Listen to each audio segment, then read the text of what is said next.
Hi, my name is Jake MacMillan, and I am the teacher for the AP Computer Science A class. A little bit of history about myself. I am myself actually a VCHS alum. After I graduated from Valley, I went to University of the Pacific, where I studied computer science and graduated with my bachelor's degree. While I was actually still there, I tutored computer science for the school. So that's where I kind of sparked my enjoyment for learning and teaching computer science. This is going to be my third year teaching at Valley. I taught the Introduction to Computer Programming class for 2 years, so you might recognize me. I have lots of your children in my classes once again. So this is my first year teaching the 2 AP Computer Science classes. And I recently celebrated my 1-year wedding anniversary, which is very exciting. There's a picture of myself and my wife. Some reasons why your child might want to study computer science.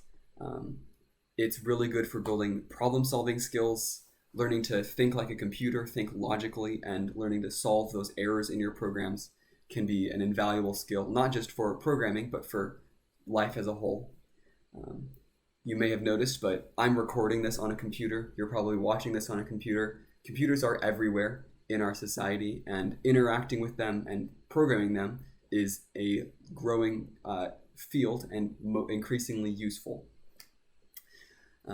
Programming is a great way to build teamwork. A large number of projects in the real world of software development involve working with a team of other software developers. So starting early, starting in school is a great way to build that practice. And while it might not be a primary motivator, programmers do get paid fairly well. So that is a nice little bump in that direction. Some information about this class in particular.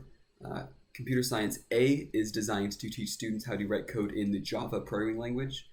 Java is a very popular language in the industry for back-end server development, for building large-scale applications.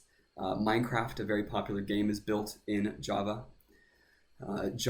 This class involves more complex concepts than the intro class did, and it'll go more in depth on several of the topics that were covered. So if your student or if your child took the Introduction to Computer Programming class, this is going to be a chance for them to grow even more in their programming abilities.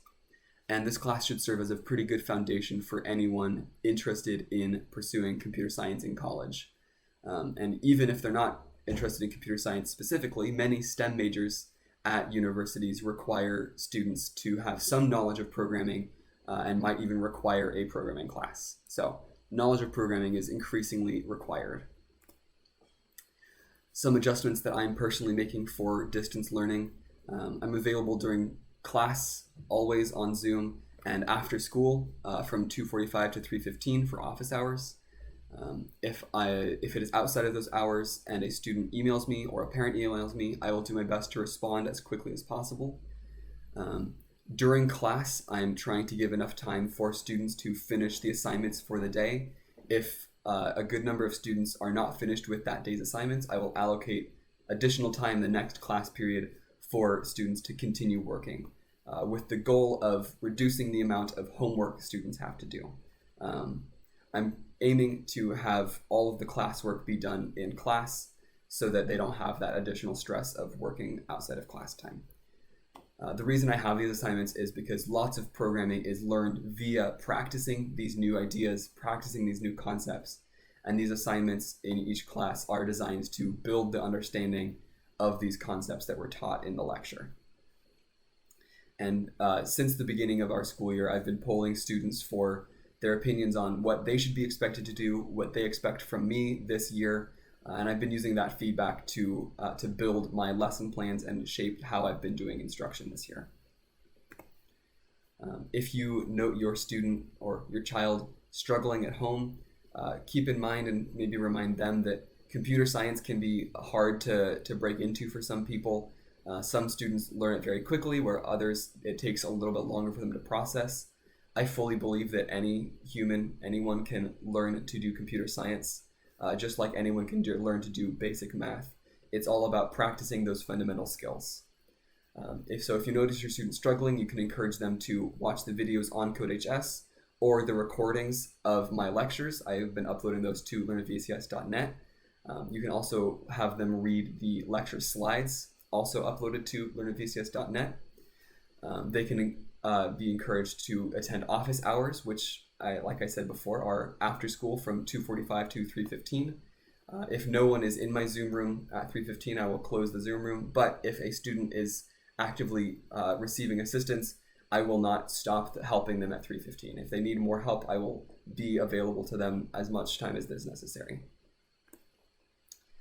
If you need to get in contact with me, the best way is going to be via email, though I am happy to have a discussion over the phone.